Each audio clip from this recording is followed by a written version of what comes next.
তো ভাই এই কাজটি করার জন্য আপনাদেরকে যে কাজটি করতে হবে, এটা আপডেট করা হয়েছে আজকে, আমি নিজে দেখলাম, এই জন্য আপনাদের শেয়ার করতেছি। সর্বপ্রথম আপনাদের হাতে থেকে অ্যান্ড্রয়েড ফোনটি আপনারা হাতে নেবেন। নেওয়ার পরে এই যে আপনাদের মোবাইলে যে ফটোস লেখা যে অ্যাপসটি আছে, এই ফটোস লেখা এই অ্যাপসটি আপনারা ওপেন করবেন। তো আমি ওপেন করে নিচ্ছি। এরকম ওপেন করলে আপনাদের গ্যালারিতে যতগুলো ছবি আছে সবগুলো শো করবে। তো এখান থেকে আমি এই যে আমার এই পিকচারটি, এটা দিয়ে আপনাদেরকে দেখাবো যে কিভাবে আপনারা কয়েক সেকেন্ডের মধ্যে আপনাদের যে কোনো মোবাইল দিয়ে তোলা ছবিকে আপনারা ডিএসএলআরের লুক দিতে পারবেন।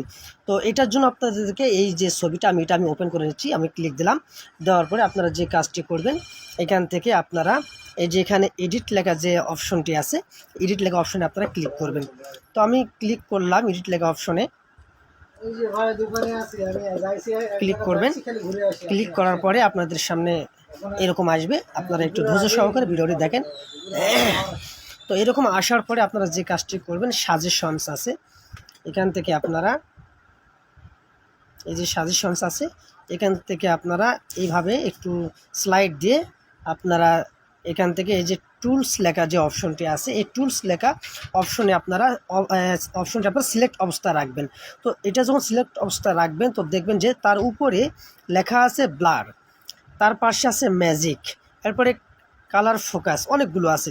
তো আপনারা যে কাজটি করবেন, আপনারা শুধুমাত্র এই যে ব্লার লেখা যে অপশনটি আছে, শুধু এখানে আপনারা একবার টাচ দিবেন, তাহলে দেখবেন যে কি ম্যাজিক টানা হয়ে গেছে। তো আপনারা এখানে আমি টাচ দিয়ে দিলাম। দেখেন কিছুক্ষণের মধ্যে আমার এই ছবিটি একদম হুবহু ডিএসএলআরের মতো লুক তারা দিয়ে দিবে।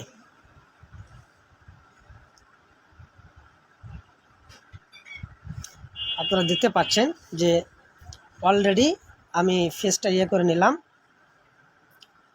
এখন আমি ডনে ক্লিক করলাম, এরপরে সেভ কপি ক্লিক করলাম।